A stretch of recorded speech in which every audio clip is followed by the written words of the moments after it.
الحمد لله نحمده ونستعينه ونؤمن به ونتوكل عليه ونعوذ بالله من شرور أنفسنا ومن سيئات أعمالنا ونعوذ بالله من شرور أنفسنا ومن سيئات أعمالنا ونعوذ بالله من شرور أنفسنا ومن سيئات أعمالنا من يهده الله فلا مضل له ومن يضلل فلا هادي له ونشهد أن لا إله إلا الله وحده لا شريك له ونشهد أن سيدنا ومولانا محمدا عبده ورسوله أرسله إلى الناس كافة بشيرا ونذيرا وداعيا إلى الله بإذنه وسراجا منيرا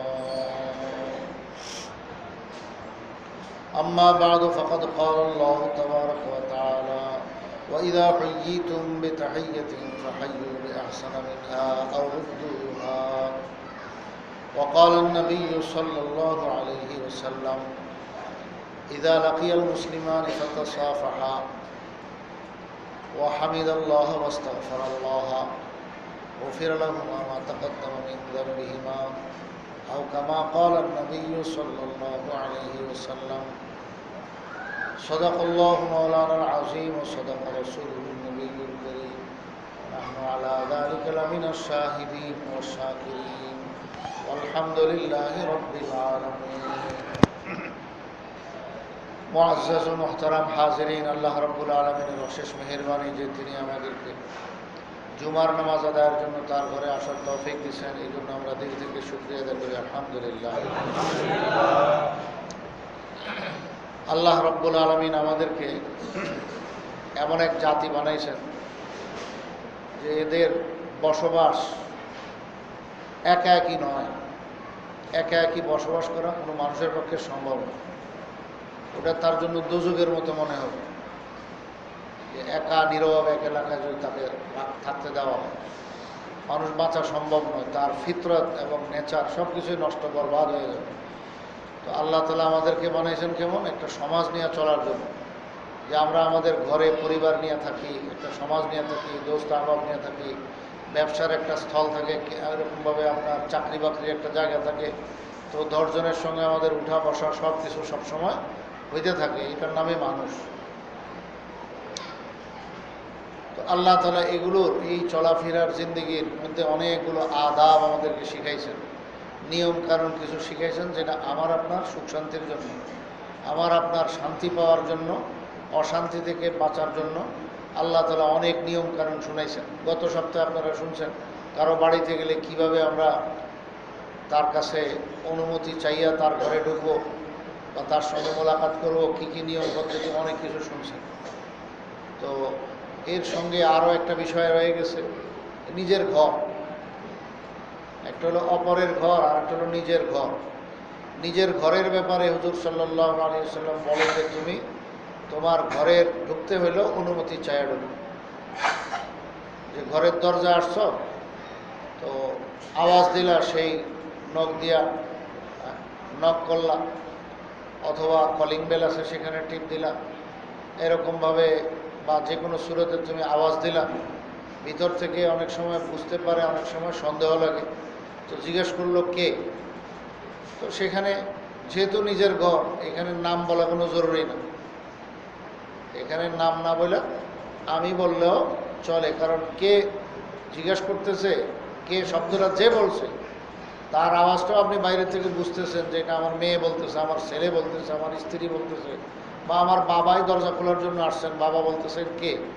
তো আপনি যেহেতু আওয়াজ দিয়ে বুঝতেছেন, তাইলে আপনি এখানে নাম বলাও জরুরি না। আপনি আমি বললেও, বাবা আমি, বা ছেলে মেয়ে জিজ্ঞেস করলে এই দরজা খোল আমি, এই দরজা খোল আমি, একটু আওয়াজের দ্বারা সে বুঝে ফেলছে কে। তো ভিতরের মানুষটা বুঝে ফেলে যে আমার বাবা আসছে, আমার আপনার অমুক আসছে। এই জন্য এইটুকের দ্বারাই আসল যে উদ্দেশ্য নাম বলার, ঠিকানা বলার, ওটা হয়ে যায়। এই জন্য এই ক্ষেত্রে নিজের ঘরে ঢুকতে নাম বলা এটা জরুরি না, শুধু আওয়াজটা হইলেই যথেষ্ট, মানে বুঝতে পারা ভিতরের লোকটা যে কে আসছে। তো দরজা খুললে সালাম দিয়ে ঢোকা, নিজের ঘরে সালাম দিয়ে ঢোকা, এটা আমরা অনেক সময় আর মনে করি, লজ্জার বিষয় মনে করি, আমার ঘরের মশা করে কি সালাম দেব। না না, হুজুর সাল্লাল্লাহু আলাইহি ওয়াসাল্লাম উল্টা বলছেন, আরে তোমার ঘরওয়ালাই তোমার সালামের সবচেয়ে বেশি অধিকার প্রাপ্ত, তারাই অধিকারী বেশি, তাদেরকে সালাম দেবে। কারণ সালাম হলো শান্তির দোয়া, তো তোমার ঘরে তো তুমি শান্তি বেশি চাও, কি ভাই ঠিক না? নিজের আপনজন বেশি শান্তিতে থাকুক, এটা আমরা সবাই চাই না? আল্লাহ রসুল বলেন এই জন্য ঘরওয়ালাকে বেশি সালাম দাও। আর সালাম দিলে কি হবে? সালাম মানেই তো আসসালামু আলাইকুম রহমতুল্লাহি ওয়া বারাকাতুহু, অথবা প্রথম অংশটা, এটার অর্থ হলো আল্লাহ পাকের বিশেষ রহমত, শান্তি, বরকত এগুলো তোমাদের উপরে নাজিল হোক, বর্ষিত হোক। এই যে দোয়া, এটা তো এমন দোয়া 24 ঘন্টায় যে কোনো মুহূর্ত মোমেন বান্দার দোয়া একবারে কবুল হয়েই যায়, এমন কিছু সময় আল্লাহ তাআলা রাখছেন। আর যদি কবুল ওই মুহূর্তের মধ্যে নাও পড়ে, ওই টাইমের মধ্যে না পড়ে কবুলি টাইমে, তো কমাস কম এই দোয়া আল্লাহ কবুল করবেন, এগুলি তো ওয়াদা আছে। এরকমভাবে ঘরের মধ্যে রহমতের ফেরেশতারাও থাকে, তারাও উত্তর দেয়। তো ঘরের মানুষ, এরা তো মানুষ, হয়তো গুনাহের কারণে তার দোয়াটা, ওয়ালাইকুম আসসালাম যে বলল যে তোমার উপরেও আল্লাহর বিশেষ রহমত শান্তি নাজিল হোক, এইটা হয়তো গুনাহের কারণে তারটা নগদ এখন কবুল নাও হইতে পারে, কিন্তু ফেরেশতারাও তো ওয়ালাইকুম আসসালাম রহমতুল্লাহ বারাকাতুহু এটা উত্তর দিতেছে। প্রত্যেক ঘরে, মুসলমানের ঘরে, ইমানদারের ঘরে ফেরেশতা থাকে, তো ওরাও এরকম সালামের জবাব দিতেছে, এবং প্রতিটা মানুষের সঙ্গে ফেরেশতা থাকেন। এই জন্যই আমরা এক ব্যক্তিকে সালাম দিতে গিয়া আলাইকুম বলি, আসসালামু আলাইকা এক বচন বলি না, বরং বহু বচন বলি, আলাইকুম।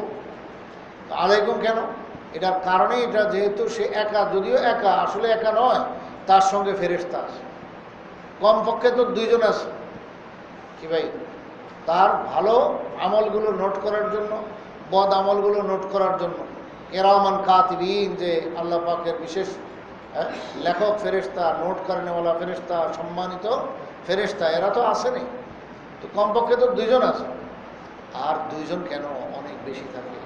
হুজুর সাল্লাল্লাহু আলাইহি ওয়াসাল্লাম বলেছেন, বন্দার হেফাজতের জন্য, তার শরীর অঙ্গ প্রত্যঙ্গের হেফাজতের জন্য, প্রত্যেকটা অঙ্গের জন্য আলাদা আলাদা ফেরেশতা তার সঙ্গে চলতে থাকে সবসময়। এমনকি বন্দা যখন ঘুমায় যায়, তার ঠোঁটের হেফাজতের জন্য আল্লাহ তাআলা ফেরেশতা রাখেন, দুইটা ঠোঁট, এই জন্য নিচের ঠোঁটের জন্য আলাদা ফেরেশতা আছে, উপরের ঠোঁট হেফাজতের জন্য আলাদা ফেরেশতা। কত ফেরেশতা আল্লাহ তাআলা লাগাই রাখছেন এই কাজের জন্য, বন্দার খেদমতের জন্য। তো আলাইকুম এই জন্যই বলা হইতেছে, সে একা নয়, তার সঙ্গে অনেক ফেরেশতা থাকে, ওই সব সবাই বলা হইতেছে আলাইকুম, আসসালামু আলাইকুম। আবার ওদিক থেকে বন্দাদের উত্তর দিতেছে, বন্দার সঙ্গে যত ফেরেশতা আছে রহমতের, তারাও এই ওয়ালাইকুম আসসালাম রহমতুল্লাহ বারাকাতুহু বলতেছে, তো ওদের দোয়া তো নিশ্চিত কবুল হয়ে যায়। তো এই জন্য এটা রহমত এবং শান্তি পাওয়ার একটা বহুত বড় রাস্তা। হুজুর সাল্লাল্লাহু আলাইহি ওয়াসাল্লাম জন্য বলছেন যে দেখো, তোমরা জান্নাতে যাবে না যতক্ষণ পর্যন্ত মুসলমান না হও, আর মুসলমান ততক্ষণ পর্যন্ত হবে না যতক্ষণ পর্যন্ত তোমরা আপনার আপসে মহব্বত না করো, সালাম না করো। আর আপসে মহব্বত পয়দা হবে সালামের দ্বারা, আর এই সালামের দ্বারা মুসলমানের মুসলমানিত্ব ঠিক থাকবে, এবং এটাই তার জান্নাতে যাওয়ার উসিলা হবে। তাইলে মুসলমান পরস্পর সালামের দ্বারা তার বন্ধুত্ব, দুস্তি সম্পর্ক আরও গভীর হয়, গাঢ় হয়।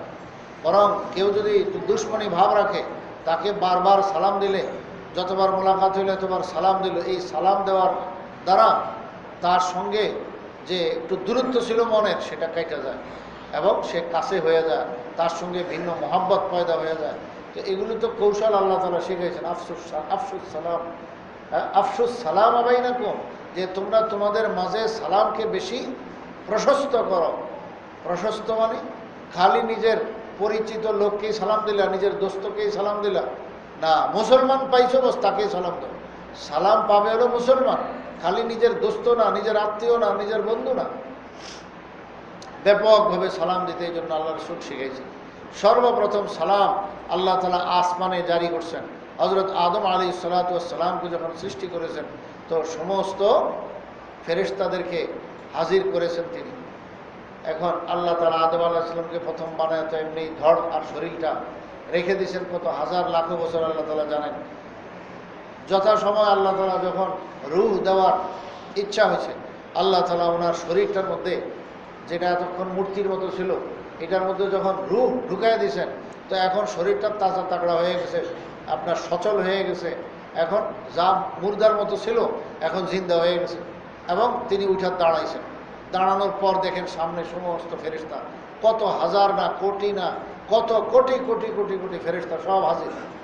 আল্লাহ তাআলা তখন বলছেন যে তুমি এদেরকে সালাম দাও। তখন আদম আলাইহিস সালাম সবাইকে বলেছিলেন আসসালামু আলাইকুম। সব ফেরেশতাদেরকে বলে তোমরা উত্তর দাও। তো ফেরেশতাদেরকে আল্লাহ তাআলা উত্তর শিখিয়ে দিয়েছেন, এটাই বলো ওয়ালাইকুম আসসালাম ওয়া রাহমাতুল্লাহি ওয়া বারাকাতুহু। ওখান থেকে এটা চালু হয়ে গেছে যে তোমাদের পরস্পর সাক্ষাতের সময় এই একজনে আরেকজনকে বরকতের দোয়ার শব্দ এলো এটা, যে আসসালামু আলাইকুম ওয়া রাহমাতুল্লাহি ওয়া বারাকাতুহু বলবা। আল্লাহু আকবার। এই তিনটার বেশি না আবার ওয়া মাগফিরাতু ওয়া রিদওয়ানুহু কি মানুষ কয়, এগুলো হলো নিজেদের বানানো কথা। হাদিসে এইটুকুই আসছে। এই জন্য এক ঘটনা আছে, হুজুর সাল্লাল্লাহু আলাইহি ওয়াসাল্লাম এর কাছে এক লোক এসে সালাম দিয়েছে আসসালামু আলাইকুম। তো রাসূল সাল্লাল্লাহু আলাইহি ওয়াসাল্লাম উত্তর দিলেন ওয়ালাইকুম আসসালাম ওয়া রাহমাতুল্লাহ। কি একটা বাক্য বাড়াইছেন না, ওয়া রাহমাতুল্লাহ। দ্বিতীয় আরেকজন এসে বলেন আসসালামু আলাইকুম ওয়া রাহমাতুল্লাহ। হুজুর সাল্লাল্লাহু আলাইহি ওয়াসাল্লাম বলেন ওয়ালাইকুম আসসালাম ওয়া রাহমাতুল্লাহি ওয়া বারাকাতুহু। মানে তারটা তো বলছেন, এই লগে একটু বাড়ায় দিয়েছেন আরেক বাক্য। হুজুর সাল্লাল্লাহু আলাইহি ওয়াসাল্লামের কাছে আরেক সাহাবী 3 নম্বর এসে বলেন আসসালামু আলাইকুম ওয়া রাহমাতুল্লাহি ওয়া বারাকাতুহু। কটা বলছেন? 3। রাসূল সাল্লাল্লাহু আলাইহি ওয়াসাল্লাম উত্তর দিলেন ওয়ালাইকুম আসসালাম ওয়া রাহমাতুল্লাহি ওয়া বারাকাতুহু। আর সামনে বাড়ান না। ওই সাহাবী বলেন ইয়া রাসূলুল্লাহ, আমি কি দোষ করলাম? আগের দুইজনকে যে আপনি একজনকে এক বাক্য বাড়ায় দিচ্ছেন, আর রসুলের পক্ষ থেকে কোনো কিছু বাড়ানো মানে তো বিশেষ দোয়া, আর রসুলের দোয়াটা তো সাথে সাথে কবুল। যে যখন এই জন্য সাহাবায়ে কেরাম খালি অপেক্ষায় থাকতেন কোন সময় রসুলের সালাম দিবেন। সালাম দিলেই তো কি পাওয়া যাবে, লগে লগে উত্তর পাওয়া যাবে। আর উত্তর পাইলে রসুলের উত্তর তো লগে লগে কবুল, আল্লাহ মঞ্জুর করে ফেলেন, যে ওখানে রহমত আর শান্তি অবশ্যই সে পাওয়া যাবে। তো এখানে বাড়তি দুইজনকে দুইবার বলছেন, দুইটা বাক্য। একজনকে বাড়তি বলছেন ওয়া রাহমাতুল্লাহ, আরেকজনকে ওয়া রাহমাতুল্লাহর সঙ্গে ওয়া বারাকাতুহু, দুইটা বলছেন। আর ইয়া রাসূলুল্লাহ, আমি কি দোষ করলাম? আমাকে যা বলছি তাই উত্তর দিলেন। বলছে তুমি যে আমার জন্য রাখো নাই, তুমি তো আমার লেগে রাখো নাই, পুরাটাই বলে ফেলছো। কাজে এখানে এইটুকুই বলতে হবে। তো এখন কেউ যদি পুরাটা 3টাই বলে তাহলে তুমি 3টাই বলবা, আর কেউ যদি এর কম বলে তাহলে তুমি একটা বাড়ায় বলো। এটাই কোরআন শরীফে আল্লাহ তাআলা বলেন, যখন তোমরা একজনে আরেকজনকে মুবারকবাদি দাও, বরকতের দোয়া দাও, ওয়া ইযা হুয়্যিতুম বিতাহিয়্যাতিন, যখন তোমাদেরকে বরকতের দোয়া দেওয়া হয়। তাহিয়্যা মানে বরকতের দোয়া। আগের যুগে বড় আজীব ছিল, ওরা কি বলতো? হাইয়াক আল্লাহ বলতো। ইসলাম আসার আগে বড় বড় যুগে আরবে মানুষ এই শব্দ শিখছে। কেউ কাউকে কোনো বরকতের দোয়া দিতে হলে কি বলতো? হাইয়াক আল্লাহ, আল্লাহ তোমার জিন্দা রাখো। তো জিন্দা রাখুক এটাও তো একরকম দোয়া হলো, কিন্তু এটা তো আসলে এটার ভিতরে অমক নাই, গভীরতা নাই। হুজুর সাল্লাল্লাহু আলাইহি ওয়াসাল্লাম আইসা এটা পাল্টায় দিয়েছে, হ্যাঁ এটা কী বলো? আরে আদম আলাইহিস সালাম তো সালাম শিখাইছেন, আবার নতুন করে শিখো তোমরা। এই হাইয়াক আল্লাহ এটা বলার কোনো ফায়দা নাই, যে আল্লাহ তোমাকে জিন্দা রাখুক, আল্লাহ তোমাকে হায়াত দেখ। এটা না বলো যে আসসালামু আলাইকুম, যে আল্লাহ পাকের বিশেষ রহমত, বরকত, শান্তি তোমার উপরে বর্ষিত হোক। এটা না বল, তো শান্তি, রহমত, বরকত বর্ষিত হোক, এটা হলো সবচেয়ে মূল্যবান। রসুল সাল্লাল্লাহু আলাইহি ওয়াসাল্লাম এটা শিখাইছেন, সবাই এরপর থেকে এটাই চালু করছেন। আজও পর্যন্ত এটা আমাদের মধ্যে আলহামদুলিল্লাহ মুসলমানদের মধ্যে চালু আছে। তো আসসালামু আলাইকুম, এরপরে আবার ওয়া রাহমাতুল্লাহ, আল্লাহ পাকের রহমত, ওয়া বারাকাতুহু, আল্লাহ পাকের বরকত না বারাকাত বলছেন, অনেক বরকত, অসংখ্য বরকত, সবটা তোমার উপরে আসুক, তোমার উপরে নাজিল হোক। এই হলো দোয়া। এখন কেউ যদি তোমাকে আসসালামু আলাইকুম বলে, আল্লাহ তাআলা বলেন যে ফাহাইয়ু বিমিসলিহা, ফাহাইয়ু বিআহসানা মিনহা ওয়া ইযা হুয়্যিতুম বিতাহিয়্যাতিন ফাহাইয়ু বিআহসানা মিনহা, যে তোমাকে যদি সালাম দেয়, এটা এখন এটাই অর্থ, তাইলে তুমি কি করো? তার উত্তর দাও সুন্দরভাবে। এই সুন্দরের অর্থ কি? এইটাই রাসূল সাল্লাল্লাহু আলাইহি ওয়াসাল্লাম এখানে প্র্যাকটিক্যাল শিখাই দিয়েছেন। মানে সে একটা বাক্য বলছে, তো তুমি আরেকটা বাক্য বাড়ায় দাও। সে বলছে আসসালামু আলাইকুম, তুমি বলো ওয়ালাইকুম আসসালাম ওয়া রাহমাতুল্লাহ।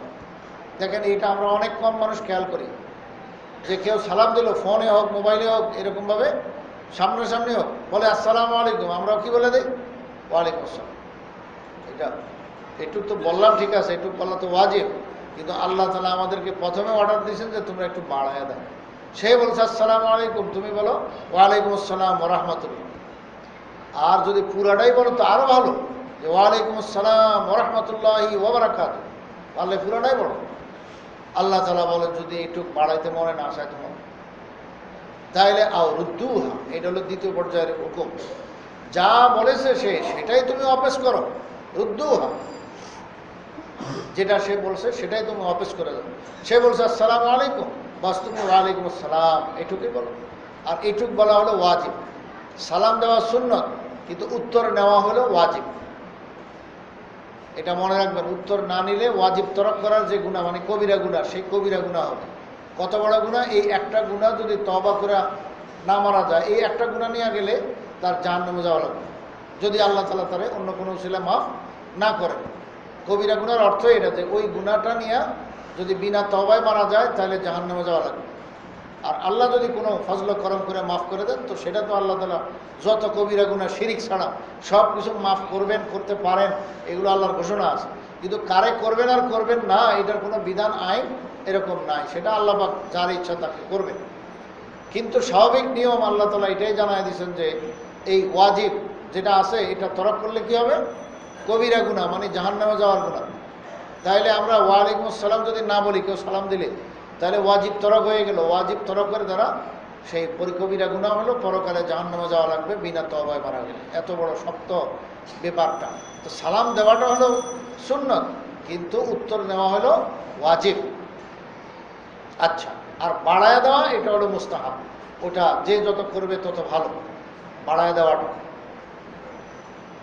তাইলে সালাম দেওয়া ওয়াজিব, কি বলে সুন্নত, আর উত্তর দেওয়া হলো ওয়াজিব। সঙ্গে আরেকটা মশলা আপনারা যদি আগের থেকে জানে না থাকেন, আজকে জানার পরে আর ভুল করবেন না। সেটা হলো এখানে এই উত্তর নেওয়া ওয়াজিব, এটা যেরকম এক ওয়াজিব আছে, সঙ্গে আরেকটা ওয়াজিব আছে। যে সালাম দিছে তাকে শুনাইয়া ওয়ালাইকুম আসসালাম বলা, এটা আরেকটা ওয়াজিব।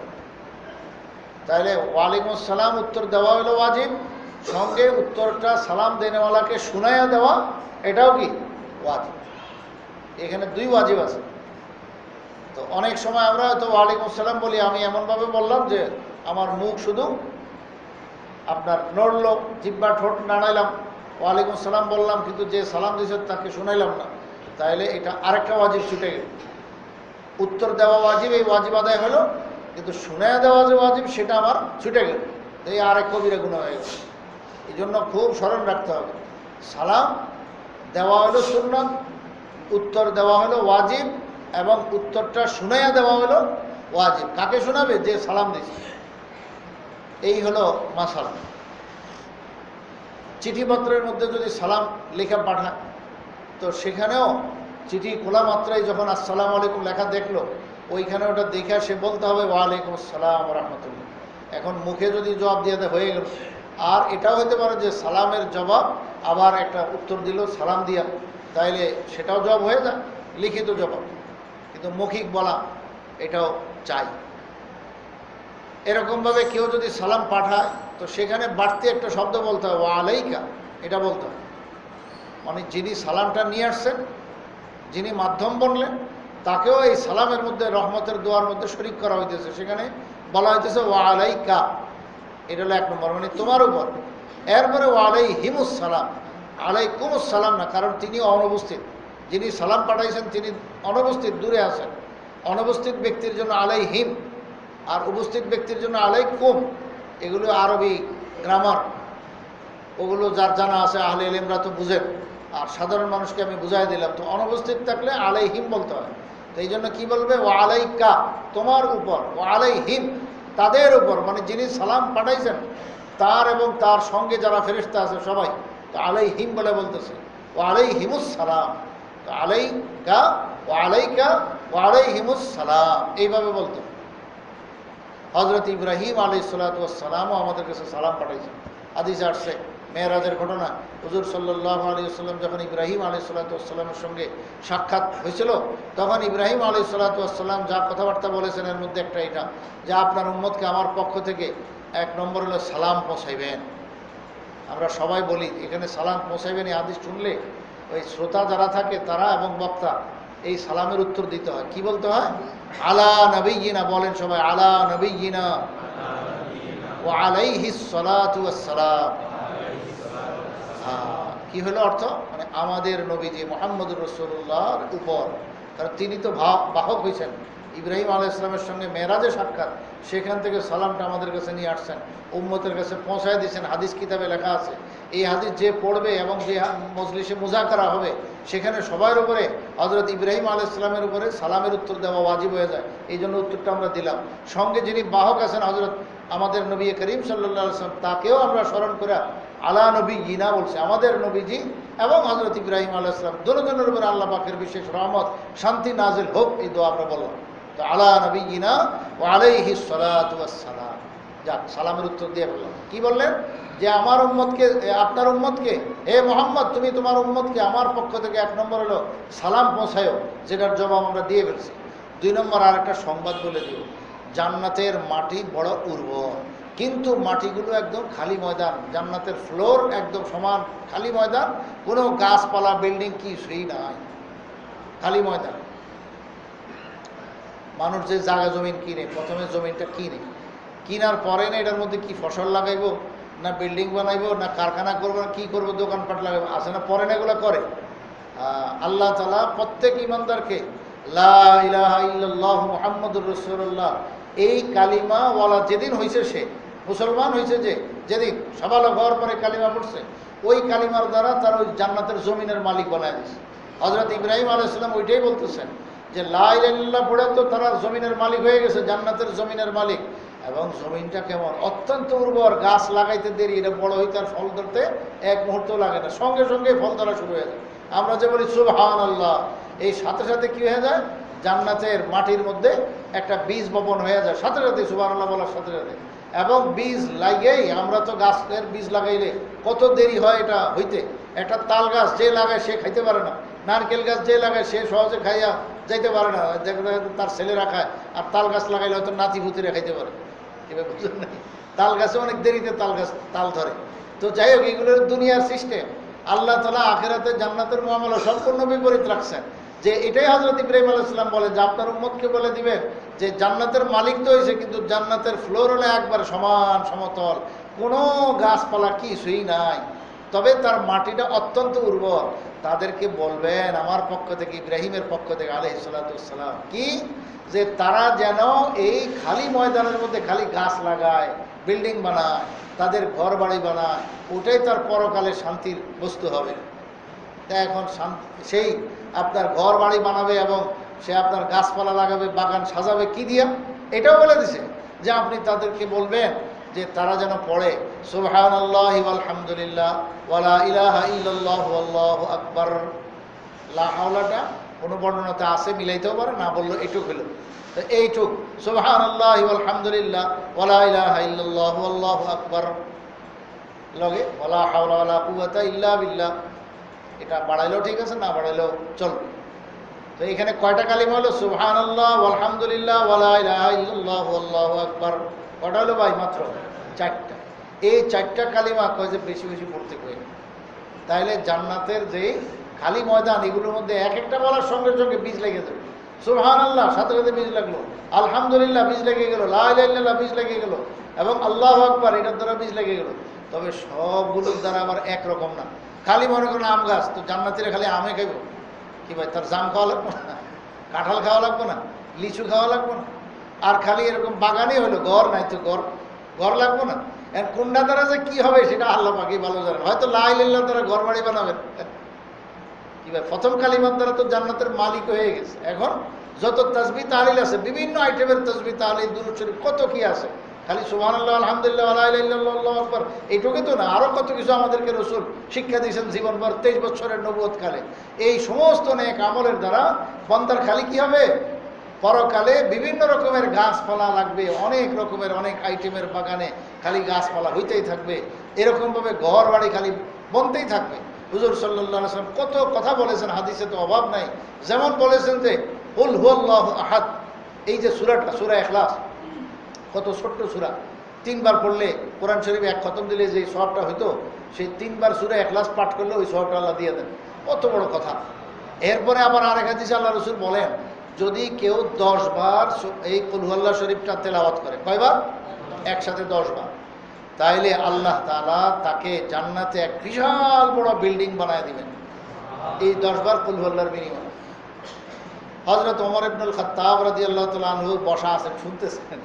রাসূল সাল্লাল্লাহু আলাইহি ওয়াসাল্লাম বলেন যে আচ্ছা, কেউ যদি 20 বার পড়ে তাহলে 2টা তার সুউচ্চ বিল্ডিং, আলাখানা যাকে বলে, সুউচ্চ বিল্ডিং, উঁচা বিল্ডিং তার জন্য তৈরি হয়ে যাবে। হুজুর সাল্লাল্লাহু আলাইহি ওয়াসাল্লাম বলেন যে কেউ যদি 30 বার পাঠ করে তাহলে 3টা, মানে প্রতি 10-এ কি কুল হুয়াল্লাহু শরীফ 10 বার পড়লেই বাস একটা বিল্ডিং হয়ে গেল। 20 বার পড়লে 2টা হয়ে গেল, 30 বার পড়লে 3টা হয়ে গেল, এইভাবে 100 বার পড়লে কয়টা হয়ে গেল? 10টা বিল্ডিং হয়ে গেল। তো এইভাবে যদি পড়তে থাকে, হযরত ওমর ইবনুল খাত্তাব এতক্ষণ শুনছেন, এইবার আর সহ্য হয় নাই। উনি কয়, ইয়া রাসূলুল্লাহ ইজান লানুক সিরান্না, তাইলে তো আমরা আমাদের আখিরাতের বিল্ডিং খালি বানাইতেই থাকবো, বেশি বেশি বিল্ডিং বানাইতে থাকবো। কারণ একজনের যত বিল্ডিং হয় তত, এটা কি লাভ না লস বলেন? অনেক বেউকুফ মানুষ আছে, এইসব হাদিস শুনলে বলছেন এত বিল্ডিংটা কী করবো, একটা হইলে তো সারে, বোঝে না আহারি বেউকুফ। জান্নাত এটা অনন্তকালের জন্য। দুনিয়া তুমি 850-60 বছর হায়াত পাও, এক বাড়িতে থাকতে থাকতে তোমার আর ভালো লাগে না, এক রুমে থাকতে থাকতে আর ভালো লাগে না। যদি আরেকটা বাড়ি হইতো, আরও 10 জায়গায় যেতে পারতাম, 20 জায়গায় বেড়াইতে পারতাম। শেষে বাংলাদেশ ঘুরে শেষ পরে অন্য দেশ তালাশ করে, কোরআনের নেপাল, ভুটান, তারপরে কোথায় থাইল্যান্ড, ওই সমস্ত জায়গায় ঘুরতে যান। তো ঘুরার মধ্যে মজা আসেনি নাকি? না, নাই, আছে। এবং খালি একরকম ঘর, আপনি কক্সবাজার গিয়ে এখন একরকম ঘরে থাকেন, কক্সবাজার যান তো আর একরকম ঘর, মনে হয় যেন ঝুপড়ি বানায় রাখছে, আসলে বিল্ডিং ঘর। কিংবা আছে কিনা এরকম রং বেরঙের, আমি যাই না কিন্তু মানুষের যায় শুনি, তো এরকম কত রকমের ডিজাইন করে আকর্ষণ লাগায়। এরকমভাবে বাগান, সে বাগানের মধ্যেও কত রকমের ফুল গাছ, এক এক ডিজাইন লাগায়। তো এগুলো যত হোক, মানুষ হলো এমন এক ফিতরত দিয়ে আল্লাহ বানাইছেন যে সে কোনো এক জায়গায় গিয়ে ক্ষান্ত হয় না, সে আরেকটু তালাশ করে, হালমিন মসজিদ, যে আরেকটু যত সুন্দর হোক আরেকটু যদি। তো এই ফিতরতটা জান্নাতে গেলে তো আরও বেশি হবে। তো এখন জান্নাতে আপনি যদি এরকম 10টাই বাড়ি বানায় রাখেন খালি, এই 10 বাড়িতে বেড়াইতে শেষে আপনার কিছুদিন পরে হয়তো ভালো নাও লাগতে পারে। কি ভাই, আল্লাহ তাআলা জান্নাতকে কত বড় বানাইছেন, এত বড় এত বিশাল, যে এই যে সূর্য, যেটা দুনিয়ার থেকে আমরা দেখি একটা প্লেটের সমান, হ্যাঁ, একটা ঘড়ির সমান, ঘড়িটা যে একটু গোল দেখা যায়, আসমানের মধ্যে সূর্যটা এরকম একটা ঘড়ির মতোই তো গোল। ওই যে ওই গোল ঘড়ির কথা বলছে, এটার কথা না বলে, তো এরকম ঘড়িটা যেরকম গোল, এরকম একটা সাইজেই তো আসমানে আছে। অথচ এটা কত বড়, এটা হলে এই দুনিয়া থেকে 13 লক্ষ গুণ বড়। এখন যার এইসব বিষয়ে লেখাপড়া নাই, আবার সে তো অবিশ্বাস করে বসবো বা তবু যে এগুলো গাঁজাখুরি কথা না ভাই।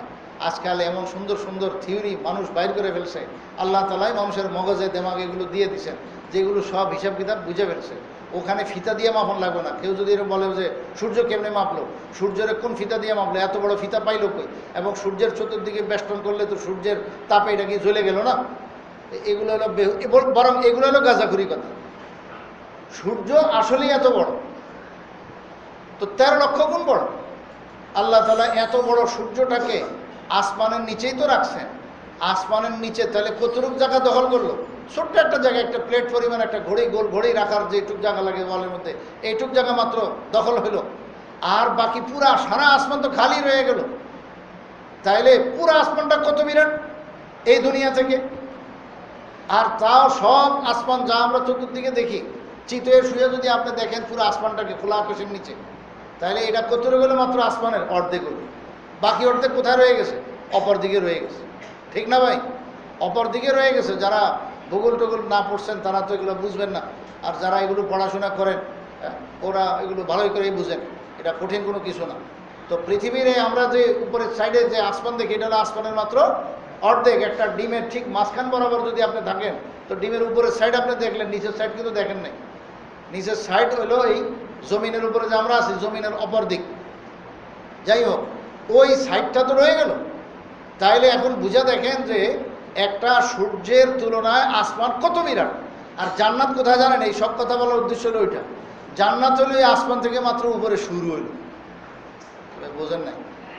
জান্নাত হলো এই আসমান যেখানে শেষ, এর উপরের থেকে, আসমানের উপরের থেকে জান্নাতের এরিয়া মাত্র শুরু। এখন জান্নাতের এরিয়া কত বিরাট হবে, কত বিরাট হবে এর হিসাব কিতাব কেউ বলতে পারবে না। এই 7 আসমান যত বিরাট, তার চাইতে বিরাট হলো এক এক জান্নাত। আল্লাহ জান্নাতুল ফিরদাউস সবচেয়ে বড় জান্নাত, সেটা কত বিরাট, কত বিরাট, এটা তো আর কোনো তুলনাই নেই। তো এত বিশাল জান্নাত আল্লাহ বান্দাকে দিয়ে রাখবেন, তো এই জান্নাতে ঘরবাড়ি লাগবে কিনা? ওই যে ইব্রাহিম আলাইহিস সালাম বলছেন সব খালি, বাকি খালি আমল করলেই ওখানে ঘর বাড়ি সব তৈরি হয়ে যায়। হুজুর সাল্লাল্লাহু আলাইহি ওয়াসাল্লাম বলতেছেন তৈরি হয়ে যাবে। তো বাড়ি খালি বানাইতে থাকো, ঘর খালি বানাইতে থাকো, তাইলে অনন্তকাল যে সেখানে থাকবা, চিরকাল থাকবা। তো এক বাড়িতে থাইকা তোমার কি বলেন ওই যে বিরক্তি ভাব আইসা যাওয়া, অশান্তি হওয়া, এটা তো কোশ্চিনকাল আসবেও না। এক বাড়িতে থাকলেও আসবে না, জান্নাতের বাড়ি আর এটা তো দুনিয়ার বাড়ি না, আসবে না। কিন্তু তারপরেও বেশি মজা নেওয়ার জন্য আল্লাহ তাআলা এই বান্দাকে সুযোগ দিয়ে দিয়েছেন যে বাড়ি খালি বানাইতে থাকো। তো হুজুর সাল্লাল্লাহু আলাইহি ওয়াসাল্লাম বলছেন কুল হুয়াল্লাহু শরীফ 10 বার তেলাওয়াত করলে একটা বাড়ি হয়ে যাবে জান্নাতে, 20 বার পড়লে 2টা হয়ে যাবে, এইভাবে যত বেশি পড়বে। ওমর রাদিয়াল্লাহু আনহু বলেন যে তাইলে তো আমরা গোস কাছা দিয়ে আল্লাহর নাম খালি সূরা ইখলাসেই 10 বার করে খালি পড়তে থাকবো এবং জান্নাতে খালি বাড়ি বানাইতেই থাকবো, বানাইতেই থাকবো। হুজুর সাল্লাল্লাহু আলাইহি ওয়াসাল্লাম ওমর রাদিয়াল্লাহু আনহুর কথা শুনে উত্তর দিলেন, বললেন যে আল্লাহু আকসারু, তুমি মনে করো না যে আল্লাহ তাআলা তোমার এই 10 বার করে পড়ার দ্বারা বাড়ি আল্লাহ তাআলা দিতে দিতে আল্লাহ বুঝি ক্লান্ত হয়ে যাবেন। আরে আল্লাহ তাআলা আরো বেশি দিতে পারেন, আরো বেশি দিতে পারেন। তুমি যত পড়ো তত দিবেন আল্লাহ, কিন্তু তারপরে আল্লাহর ভান্ডারে কোনো অভাব না। তো আল্লাহ আরো বেশি দিবেন, আরো বেশি দিবেন। তো এই পরকালে জান্নাতে আপনার সব খালি ময়দান, এগুলি ভরতে হবে না। এই ভরবে কি দিয়া? মানুষের নেক আমল যা আছে সব দিয়া। এর মধ্যে সালামটা, এটাও একটা নেক আমল, অনেক বড় নেক আমল। আরে আল্লাহ রসুল বলেন যে সালাম তো বহুত বড় জিনিস। তুমি সালাম দেওয়ার সময় যদি হাঁস মুখে দাও, এটা মুস্তাকিল আলাদা আরেকটা আমল। হাঁস মুখে, একটা হলো মুখ ভার করে আসসালামু আলাইকুম, আর একটা হলো হাঁস দিয়ে আসসালামু আলাইকুম, একটু মুখে হাসি দিয়ে আসসালামু আলাইকুম ভাই কেমন আছেন, এরকম বলা। দুইটায় আসমান জমিন তফাৎ হয়ে গেছে। মুখ ভার করে সালাম দিলে সব পাইলেন, কিন্তু মুখটাকে যদি একটু হাসিমুখ বানানো হয়, আল্লাহ রসুল সাল্লাল্লাহু আলাইহি ওয়াসাল্লাম বলেন এটাও বহুত বড় নেক আমল। এবং হুজুর সাল্লাল্লাহু আলাইহি ওয়াসাল্লাম বলেন তুমি বেশি নেক না করতে পারো, অন্তত এইটা, এই যে হাসিমুখে কারোর সঙ্গে কথা বলা, সালাম কালাম বিনিময় করা, এটাও বহুত বড় নেক আমল। এটা তো পরকালে গেলে না হাসর ময়দানে বুঝবা যে এইটুকু হাসির যে কত দাম। আল্লাহ। তো সালাম আমাদেরকে পরস্পর দিতে বলছে। সালামের পর আরেকটু অগ্রসর হইতে বলছে যে সালামের পর তুমি কি করো? মুসাফা করো। প্রথমে সালাম, মুখে সালাম, এরপরে মুসাফা করো। হুজুর সাল্লাল্লাহু আলাইহি ওয়াসাল্লাম বলেন যেই দুই মুসলমান আপসে মোলাকাতের পর, এই সালাম তো প্রথমে হইল, এরপরে কি হলো? মুসাফা। মুসাফাহা মানে হলো উভয়ের হাত দ্বারা মুসাফা করলো, উভয় হাত দ্বারা, এক হাতে না। এক হাতে অনেকে মুসাফার কথা কয়। ইমাম বুখারী রহমতুল্লাহ আলাইহি নিজে বলেন যে আমার বাবা হযরত আব্দুল্লাহ ইবনে মুবারক রহমতুল্লাহ আলাইহির সঙ্গে 2 হাতে মুসাফা করছেন। উনি ফজিলত বয়ান করেন ওনার বাবা, যে আমার বাবা এত ভাগ্যবান। ইমাম বুখারীর আব্বার নাম ইসমাইল, মোহাম্মদ ইবনে ইসমাইল, মোহাম্মদুল ওনার নাম, বাবার নাম ইসমাইল। তো আমার বাবা ইসমাইল রহমতুল্লাহ উনি হানাফি ছিলেন। এই আর কথা মনে রেখে, ইমাম বুখারীর আব্বা কি ছিলেন?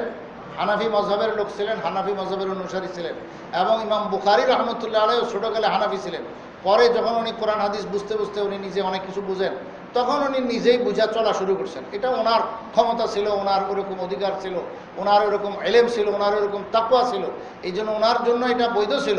কিন্তু এখন অন্য কোনো মানুষের জন্য এটা বৈধ নয়। আচ্ছা, তো ইমাম বুখারী রহমতুল্লাহ আলাইহির আব্বা ইসমাইল সাহেবের ব্যাপারে বলতেছেন, আমার আব্বা ইসমাইল শাহ ইমাম আবু হানিফার বিশিষ্ট শাগরিদ আব্দুল্লাহ ইবনে মুবারক রহমতুল্লাহ আলাইহি, যিনি হাদিস শাস্ত্রেরও বড় ইমাম, ফিকহেরও বড় ইমাম, হাদিসেরও ইমাম, বহুত বড় ফকিহ ছিলেন, বহুত বড় মুহাদ্দিস ছিলেন, বহুত বড় আমিরুল মুমিনিন ফিল হাদিস, হাদিস শাস্ত্রের একদম স্মরণীয় ব্যক্তি, বড় ইমাম ছিলেন, বড় মুক্তাদা ছিলেন। তো এই ইমামের সঙ্গে আমার বাবা ইসমাইল শাহ মুসাফা করেছেন কয় হাতে? দুই হাতে। ইমাম বুখারী রাহমাতুল্লাহ আলাইহির বক্তব্য এটা। সিয়ার আলামিন নুবালা সহ কত কিতাবে আছে, বুখারী শরীফের কিনারে টিকার মধ্যেও আছে। তো ইমাম বুখারী রাহমাতুল্লাহ আলাইহি তার নিজ নিজ কিতাবে লিখে রাখছেন। তো ইমাম বুখারী রাহমাতুল্লাহ আলাইহির আব্বার কথাও তো উনি বলছেন যে কয় হাতে মুসাফা করছেন? দুই হাতে মুসাফা। এক হাতে মুসাফা এগুলো ইদানিংকার স্টাইল। এখন আপনি স্টাইল করেন, স্টাইলের জায়গায় আপনি করতে মন চাইলে করেন না, কিন্তু দিনের মাসালা হলো যে মুসাফা কয় হাতে করবে? দুই হাতে করবে। এখন আপনি না করলে আপনি কম করলেন, বোঝেন কথা। তারাবির নামাজ 20 রাকাত দিয়ে, এখন আপনি যদি 8 রাকাত পড়েন তো আপনি ঠকলেন কিবা। বরং কেউ তো আছে তারা পড়েই না, আর আল্লাহ তো মাফ করছেন যে এটা ফরজ করে নেয়, তা তো বাঁচা গেল কি ভাই, বোঝেন কথা না। ফরজ করলে তোর উপায় ছিল না। যাই হোক, তখন আপনি যদি না পড়েন, 8 রাকাত পড়েন বা নাই পড়েন, তো আপনারটা আপনি বুঝেন। কিন্তু তাই বললে আবার যদি আপনি এটা শুরু করে দেন ওয়াজ যে তারাবি মাত্র 8 রাকাত, তো এটা আপনার ভুল তরিকা। তাও এরকম মুসাফা দুই হাতে। এখন এক হাতে যদি আপনি করেন তো করেন গা, আপনারটা আপনি করেন গা, কিন্তু আপনি দ্বীনি মাসালা ভুল বলবেন না, দ্বীনি মাসালা গলত বলবেন না, এই অধিকার আপনাকে দেয় না শরীয়ত। মুসাফা দুই হাতে হওয়া এটা রাসূল সাল্লাল্লাহু আলাইহি ওয়াসাল্লাম নিজে শিখাইছেন। হুজুর সাল্লাল্লাহু আলাইহি ওয়াসাল্লাম হযরত আব্দুল্লাহ ইবনে মাসউদকে আত্তাহিয়াতু শিখাইছেন। আব্দুল্লাহ ইবনে মাসউদ বলেন, আমাকে রাসূল নামাজে যে আমরা আত্তাহিয়াতু পড়ি না, একবারে যেটা পড়ি হবো ওইটাই রাসূল সাল্লাল্লাহু আলাইহি ওয়াসাল্লাম আমাকে শিখাইছেন। বুখারী শরীফে আছে। এখন অবস্থা কী ছিল যে হুজুর সাল্লাল্লাহু আলাইহি ওয়াসাল্লামের দুই হাতের ভিতরে ছিল আমার হাতটা। এইভাবে মুসাফা অবস্থায় রসুল শিখেছে। আমার হাতটা ছিল কি রসুলের দুই হাতের ভিতরে। এখন এখান থেকে জ্ঞানী মানুষ যারা, এরা বুঝবে, আর যার আকল নাই তাকে কে বুঝাবে? কি এটা বুঝার বিষয় আছে। আব্দুল্লাহ ইবনে মাসউদের ডান হাতটা ছিল রসুলের দুই হাতের ভিতরে। এখন এটা কি সম্ভব বলেন তো, যে রসুল্লাহ দুই হাত দিয়ে মুসাফা মিলাইয়া রাখছে হাত, আর হযরত আব্দুল্লাহ ইবনে মাসউদ ডান হাতটা দিয়ে রাখছে, আর বাম হাতে হয়তো মোবাইল নিয়ে বসে রয়েছে। কি ভাই, ডান হাত ব্যস্ত আছে? সম্ভব এটা? বলেন নাকি সম্ভব? কোশ্চেন কালেও না। আরে রসুল সাল্লাল্লাহু আলাইহি ওয়াসাল্লাম দুই হাত দিয়েছেন, ওনার তো 4 হাত থাকলে 4 হাতে আগে দিতেন, হাত তো কম, মাত্র দুইটা। তো হযরত আব্দুল্লাহ ইবনে মাসউদ কয় হাতে মুসাফা করেছেন? দুই হাতে মুসাফা করেছেন। কোথা থেকে আমরা পাইলাম এক হাতে মুসাফা করে? এবং তামাম সলাফ বুজুর্গানে দিন সবাই মুসাফা করে আসতেছে, সবাই দেখাইতেছে। প্র্যাকটিক্যাল উম্মতের কাছে আছে। কাজে এর ব্যতিক্রম ইদানিং যেই সমস্ত আওয়াজ শুরু হয়েছে, ওয়াজ তো না, এগুলো হলো আওয়াজ যে এক হাতে মুসাফা, এটা আপনারটা আপনি করেন না, ওটা গলত তরিকা। মুসাফা হলো দুই হাতে। আল্লাহ রসুল সাল্লাল্লাহু আলাইহি ওয়াসাল্লাম শিখাইছেন। বরং আমি একটা শব্দ বলেছি রমজানের, এগুলো অনেকবার বলেছি, শিখাইছি, যে মুসাফাহা এই শব্দটাও বলে যে এটা দুই হাত ছাড়া হবে না। কারণ এক হাতে করলে দেখেন, আপনার সঙ্গে হাত মিলালাম আমি, তো আমার হাতের তালু আপনার হাতের তালুর সঙ্গে লাগবে, অথচ আপনি এটাকে কী বললেন? মুসাফাহা। আরবি গ্রামার যারা কিছু শিখছেন পড়ছেন তারা জানেন, আহলে ইলমরা তো জানেনই। সাফাহা ইউসাফিহু বাবে মুফাআলা থেকে মুসাফাহা। সফহুন মানে হলো পৃষ্ঠা, কাগজের পাতা, কাগজের এক পিঠ, এক দিক, যে এনে একটা মলাট, এটার এই দিক, এটা একটা দিক, এই অপর আরেকটা দিক। হাতের এরকম কয়টা দিক? দুইটা দিক, একটা হলো হাতের তালু আর একটা হলো হাতের পিঠ। তো এখানে সফহা মানে পৃষ্ঠা, পৃষ্ঠা পিঠ বলতে এখানে এই হাতের উল্টা পিঠকে বলা হয়েছে। এটা তো হলো হাতের তালু আর ওটা হলো হাতের পিঠ। তাইলে আপনি যদি এইভাবে এক হাতে মুসাফা করেন, তাহলে কি হলো? আপনার হাতের তালু ওই বেচারার হাতের তালুর সাথে লাগছে, কিন্তু আপনার হাতের পিঠের সঙ্গে তার হাতও লাগে নাই, আর আপনার হাতটাও তার হাতের পিঠের সঙ্গে লাগে নাই। এক হাত আপনি ফিটে লাগাবেন কেমন? তাহলে তো মুসাফা এমনি করা লাগবে। ঠিক আছে, বুঝেন নাই? বলে মুসাফা তো এমনি করা লাগবে, তো এমনি কেউ মুসাফা করে? বুঝেন নাই আমার কথা? তাহলে না হাতের পিঠ হাতের পিঠের লগে লাগলো, তো এইভাবে মুসাফা করে কেউ? তো আজকের থেকে উল্টা করেন না। শব্দটাও বলে যে হাত কটা হইতে হবে? দুইটা হইতে হবে। এখন যদি একজনের হাত ব্যস্ত আছে, বেচারা বাজারের ব্যাগ নিয়ে আসছে, এখন এই ব্যাগ হাতে আছে, এই অবস্থায় সে মুসাফা করতে চায়, তো হালকা মুসাফা হলো, অর্ধেক মুসাফা হলো, তত মুসাফা হলো। বুঝেন নাই? মানে কোনো রকম হইলো আর ওই যে কয়না নাই মামুর সাথে কানা মামু বাতা, একজনের মামুই নেই, আরেকজনের মামু আছে, অন্ধ বা কানা, তো আছে তো ভাই মামু, আরেকজনের মামুই নেই। তো এখন আপনার হাত যদি ব্যস্ত থাকে, অথবা অসুস্থ, অথবা অন্য কোনো ব্যাপার আছে, সেটা ভিন্ন কথা। কিন্তু আপনি যদি মুসাফা করতেই চান, তাহলে একদম সুন্নত তরিকা সুন্দরভাবে, এটা তো একটা গুরুত্বপূর্ণ আমল, দুই হাতে করবেন। তাহলে আপনার এক হাত দিয়ে ডান হাত আগায় দিলেন, সেও ডান হাত আগায় দিল, দুইজনের হাতের তালু তালুর সঙ্গে লাগলো, কিন্তু হাতের পিঠ লাগে নাই। আর ওখানে মুসাফা মানে হলো উভয় হাতের উভয় পিঠে, উভয়জনের হাতের পিঠে উভয়জনের হাত লাগছে। আর এটা হবে না কি ছাড়া? দুই হাত ছাড়া। আর নাহলে তো আমি কইছি ওই যে উল্টা করে এমনি মুসাফা করা লাগবে, তাহলে উভয়ের হাতের পিঠের সঙ্গে হাত লাগলো। তো এইভাবে তো কেউ মুসাফা শেখায় না। যাই হোক, তো এক হাতে মুসাফার কোনো সুযোগই নেই। এখন কেউ করলে ওই যে বলছি সে অর্ধেক করলো, আধুরা করলো, নাকেশ করলো, আমলটা পুরা করলো না। এই আরেকটা সমস্যাও আছে, আমরা করি কি হাতের মধ্যে এরকম মোবাইল রাখি, কথার কথা মোবাইল রেখা তো একজনের লোক হাত বাড়াই দিয়ে মুসাফা। তো এখন কী করলেন? তো হের হাতেও যদি মোবাইল থাকে খুব জম্ববালা। আমি তো মাঝে মাঝে ছাত্রদেরকে বলি যে মোবাইলের সঙ্গে মোবাইলের মোলাকাত, বুঝেন না? আপনার হাতেও মোবাইল, হের হাতেও মোবাইল, তো এবার এমনি করেন।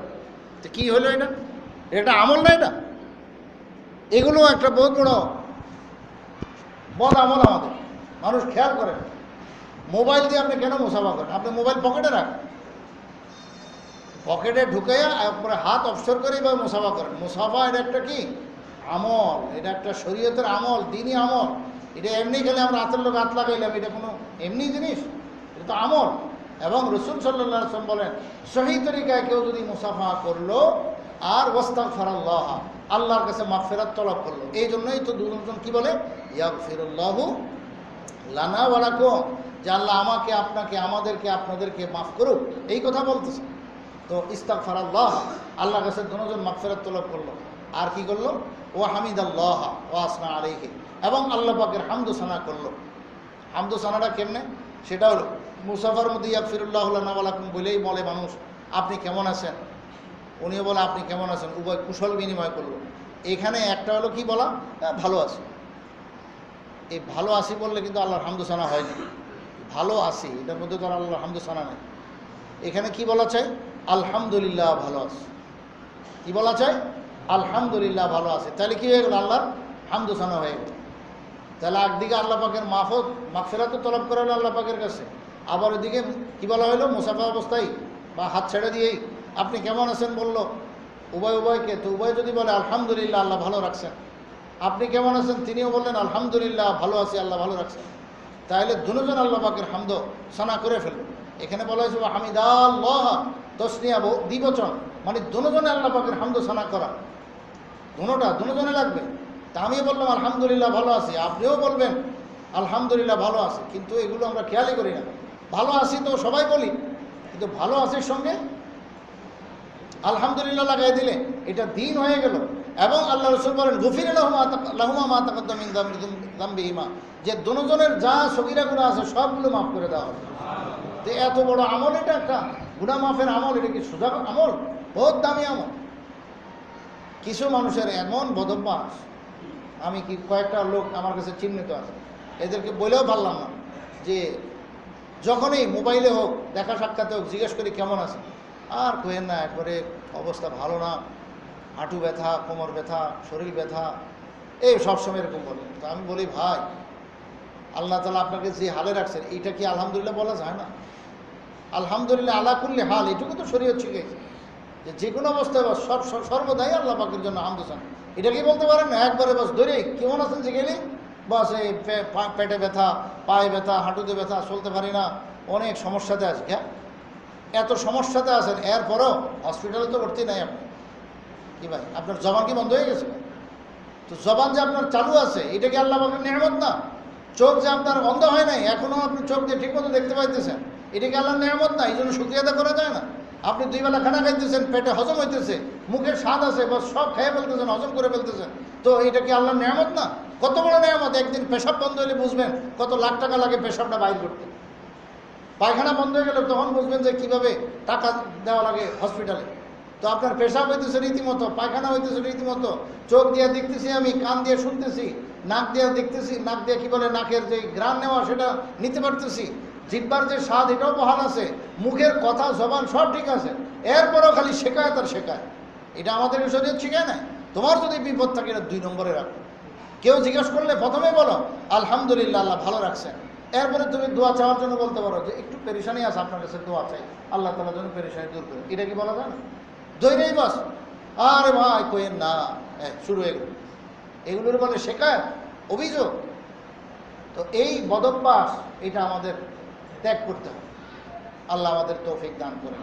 তো বলছিলাম যে মানুষ পরস্পর মোলাকাতের আদবের মধ্যে এগুলো, যে মুসাফাই সিস্টেমে করা, এরকমভাবে দোয়া করা, এরকমভাবে কুশল বিনিময়ের মধ্যে আলহামদুলিল্লাহ ভালো আছি এটা বলা, এরকমভাবে ঘর বাড়িতে নিজের ঘরে ঢুকতে হইলে সালাম কালাম দিয়ে ঢুকা। ওই যে প্রথমে বলছিলাম যে অনেকে মনে করি আমরা আমার ঘর আবার এনে কি সালাম দিব। আরে না, রসুল বলেন যে তোমার ঘরেই সালাম পাওয়ার বেশি উপযুক্ত, কারণ রহমত বরকত তাদের বেশি দরকার, তোমার তাদের প্রতি দয়া বেশি, মায়া বেশি, তুমি চাও এটা দিল থেকে, তাহলে সালাম কেন দাও না? সালাম দিলে বরকত হবে। আচ্ছা, এরপরে হলো ইজাজত চাওয়া, যে ঘরের মধ্যে যাইয়েই ফুরফুরে একদম রুমে ঢুকে যাওয়া, এটাও ঠিক না। মানে একটু কাশ দেওয়া, একটু আওয়াজ করা, নীরবে যেন না আসা হয়।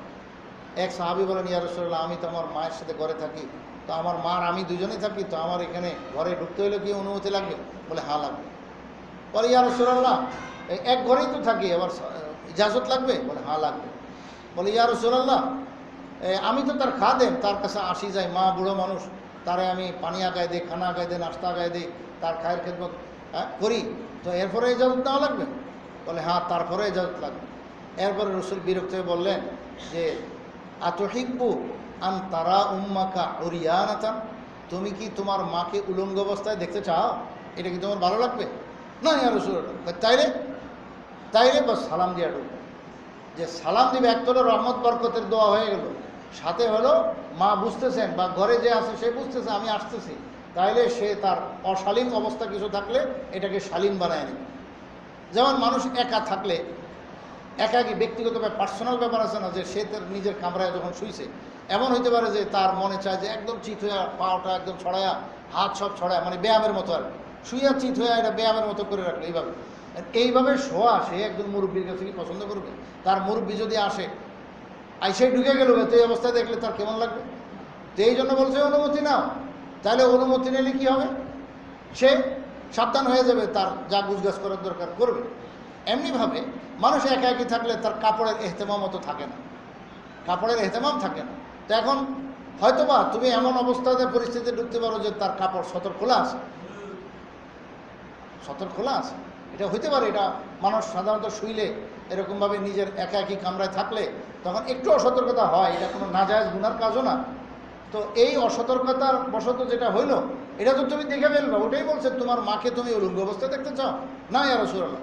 তাইলে অবশ্যই অনুমতি নিয়ে ঢুকবা, হোক না মায়ের কামরা। তাহলে আমরা নিজেদের বাসায় নিজেদের কামরায় ঢুকার জন্য এগুলো আদব আছে, আর যেখানে নিজের স্ত্রী থাকে যে কামরায়, সেখানেও ঢুকার কিছু আদব আছে, যে সালাম দিয়া ঢুকো, আওয়াজ দিয়া ঢুকো। কারণ হইতে পারে এমন কোনো পরিস্থিতির শিকার হবে, এমন কোনো হালাত তুমি দেখবে যার কারণে স্ত্রীর প্রতি তোমার মন খারাপ হয়ে যাবে। শরীয়ত চায় না যে তোমার স্ত্রী তোমার থেকে ছুটুক, তালাক হয়ে বিদায় হয়ে যাক, ঝগড়া বাজুক, সংসারের মধ্যে গেঞ্জাম বাজুক, এটা শরীয়ত চায় না। এই নিরাপদে থাকতে হলে অনুমতি নিয়ে ঢুকো এবং তাকে সুযোগ দাও যে আমি আসতেছি, এটা বুঝাও। এটা বুঝাইলে সে তার সব ঠিকঠাক করে ফেলবে এবং ওই অশালীন তোমার নজরে কিছু পড়বে না। তো এগুলো বন্দার ফায়দা না, লাভ না? লাভই লাভ। বন্দার লাভের জন্য, সুখ শান্তির জন্যই এত সব নিয়ম কানুন আল্লাহ তাআলা আমাদেরকে শিখাইছেন। আল্লাহ তাআলা আমাদের এই সমস্ত কথা বোঝার এবং আমল করার তৌফিক দান করুন। আমিন সুম্মা আমিন।